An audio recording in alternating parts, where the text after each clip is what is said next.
Nas últimas décadas, muitas empresas multinacionais ampliaram suas fronteiras, não só como investimento, mas também buscando mão de obra mais barata do que nos seus países de origem.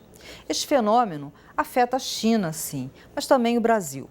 Ao mesmo tempo, o crescimento da indústria petrolífera no Brasil, aquecida com as recentes descobertas de petróleo e gás nos últimos anos, exige uma mão de obra qualificada. Para fazer frente a esses caminhos e pensar num desenvolvimento sustentável, a educação profissional é uma possibilidade. Em alguns casos, ela consegue promover o crescimento local, ajudando e mantendo os jovens em suas cidades de origem. Para falar sobre o assunto, a série Empreendedorismo e Sustentabilidade do programa Entrevista traz hoje Ricardo Terra, diretor técnico do Senai. Obrigada, Ricardo, pela sua presença. Eu queria começar perguntando o seguinte para você. O ensino profissionalizante, ele pode ser uma ajuda a empresas que precisam se estabelecer num determinado local e lá não encontram mão de obra qualificada. É isso mesmo? Olha, com certeza, Amélia, o fato realmente acontece na prática, nós percebemos isso e no Brasil recente, nesse passado recente, onde a gente experimentou alguns movimentos de crescimento econômico, esse problema ainda foi um pouco mal compreendido pela sociedade, pelas pessoas, né, e pelas empresas também. Porque nós vivemos um longo período sem crescimento econômico, perto de 26 anos. Isso fez com que houvesse uma certa acomodação no mercado de trabalho. As empresas, quando procuravam um novo profissional, acabavam encontrando para uma vaga sempre muitas pessoas, 5, 6, 10 pessoas que se candidatavam para aquela vaga. Quando o crescimento econômico surgiu, o inverso aconteceu, quer dizer, abriam-se as vagas e não se tinham as pessoas. Isso é um movimento recente no país, né? Então, um aspecto muito importante hoje é que as instituições de ensino precisam estar junto com as empresas nas suas estratégias, para que, ao sinalizarem um crescimento, uma expansão em uma localidade, as instituições de ensino possam trabalhar junto nessa estratégia, antecipando essa questão da formação profissional e, com isso, aproveitando, como foi dito aqui anteriormente, a mão de obra local, quer dizer, dando oportunidade para as pessoas que moram numa região se estabelecerem ali com um bom emprego, pela porta da frente no mercado de trabalho. Entendi. Agora, ao mesmo tempo, a gente pensar numa educação voltada e focada só para o mercado de trabalho, a gente vai acabar criando uma geração que só vai estar capacitada para isso. Quer dizer, é preciso ampliar um pouco mais a educação no sentido de dar mais informação também para essa geração. Você concorda com isso? Como é que a gente pode juntar essas duas coisas?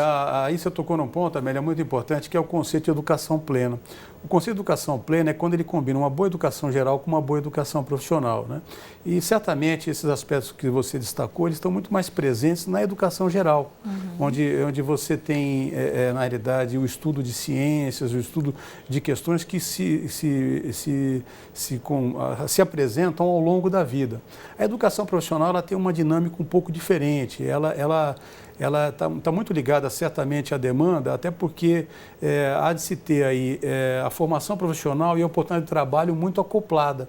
A educação profissional ela é revestida de aspectos como, por exemplo, tecnologias aplicadas. E quando você desenvolve isso e trata deste assunto, então eu vou dar um exemplo para todos entenderem aqui. Quando se falava no automóvel há 20 anos atrás, o sistema de alimentação de combustível era a tecnologia aplicada, era um carburador.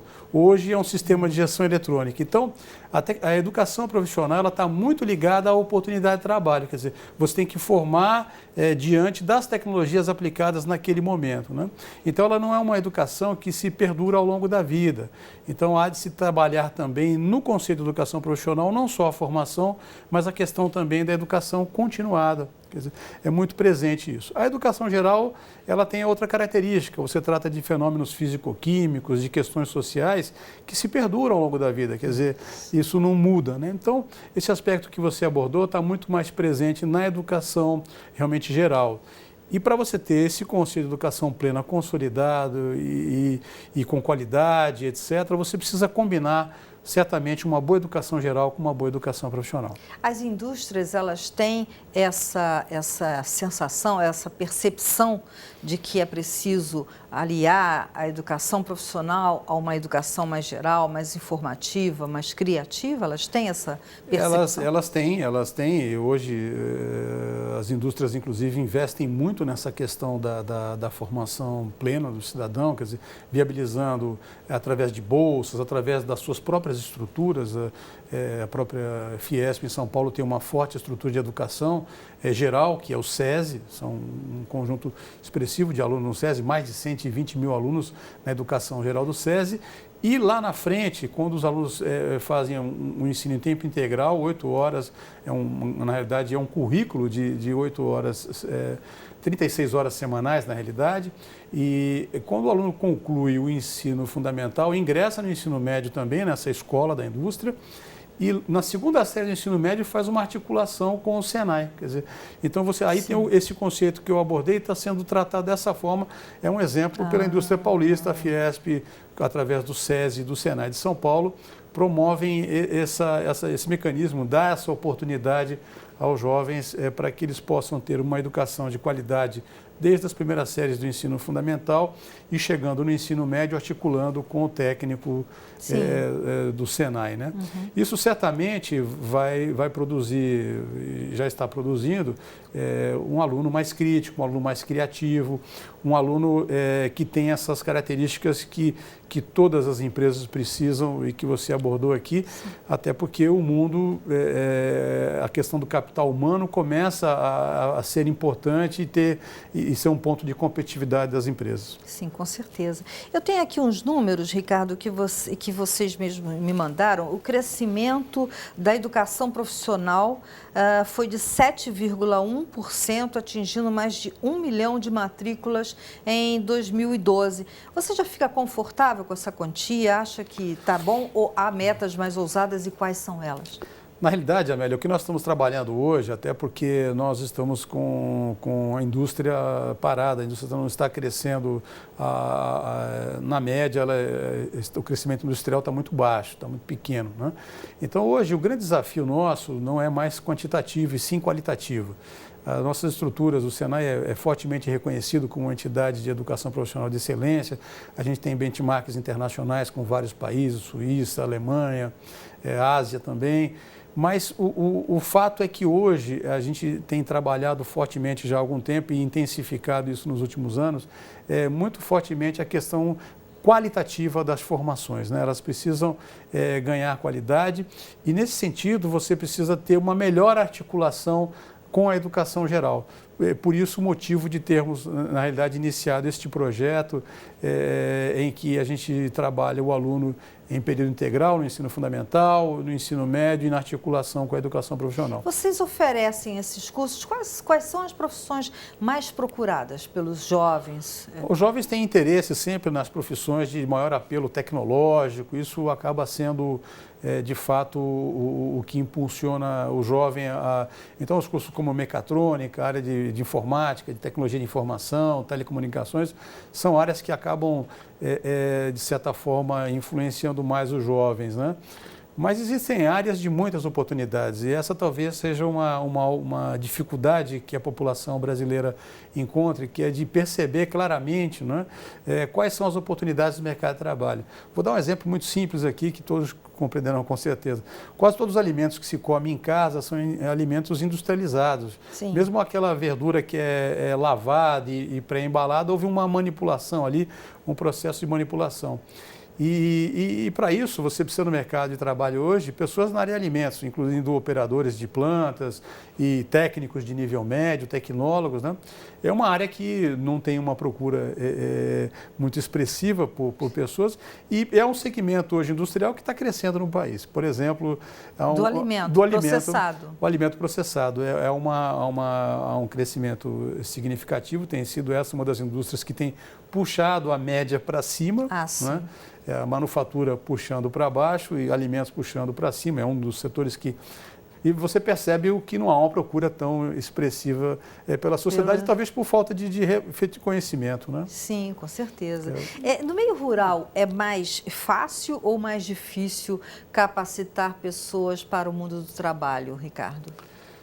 Olha, principalmente nos estados onde essa agricultura já está mais avançada e com alto índice de mecanização e profissionalização, a gente percebe, não há nenhuma dificuldade em se qualificar pessoas por razões, do ponto de vista de estratégia nossa, nenhuma, porque temos, além de uma rede no estado de São Paulo bastante robusta e com 91 escolas, além disso temos uma estratégia muito interessante que são escolas móveis, são carretas que se deslocam, na realidade é um ambiente educacional, permite ali o desenvolvimento de programas com 12, 16 alunos, depende da área de atuação, mas são carretas que também chegam a essas localidades e que nós podemos desenvolver programas. Recentemente, a questão de 2 semanas, na AgriShow, uma feira do setor de agronegócio em São Paulo, inauguramos uma de simulação de colheitadeiras de cana. Há uma mecanização da indústria da colheita de cana em São Paulo. Então, criamos uma carreta onde tem 3 cabines de uma colheitadeira realmente dentro dessa unidade, dessa escola móvel, e há um ambiente de simulação. Então, com isso, você ganha muito na formação de operadores de colheitadeiras. São máquinas muito sofisticadas, complexas e com um risco de acidente muito grande se você partir desde o início com uma pessoa inexperiente operando. Então, o simulador, normalmente você trabalha com 50%, 40% simulação e 60% usando equipamento no treinamento. Então, desses 40%, você não imobiliza um equipamento caríssimo, da ordem de R$1 milhão, R$1,5 milhão de reais, equipamento, você não mobiliza esse equipamento, não corre riscos, etc., através do simulador. Então, esse é um exemplo de como a educação profissional pode chegar, como nós chegamos a essas localidades através dessa estratégia do Senai de São Paulo, em diferentes localidades, aí, principalmente no interior de São Paulo. E no meio rural, sobretudo, porque ali as pessoas têm menos essa possibilidade de fazer contato com coisas tão sofisticadas como essas máquinas. Eu já ouvi de muitos diretores de empresas essa queixa, né? A gente chega num lugar, a gente precisa de empregados, operários, e a gente acaba tendo que importar de outros lugares porque lá não tem. Quer dizer, isso daí deve ser uma dificuldade ainda hoje muito séria?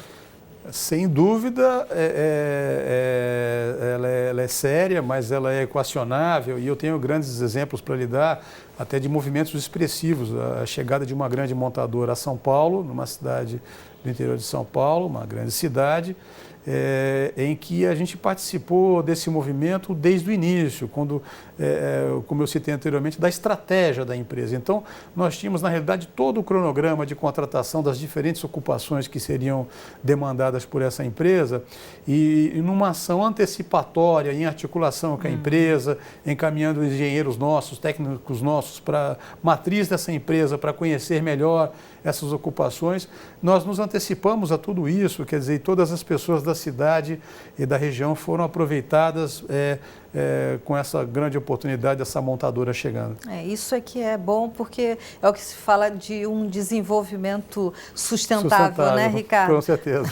Muito obrigada por você ter vindo aqui, obrigada a você de casa pela companhia. Nós ficamos por aqui, até a próxima.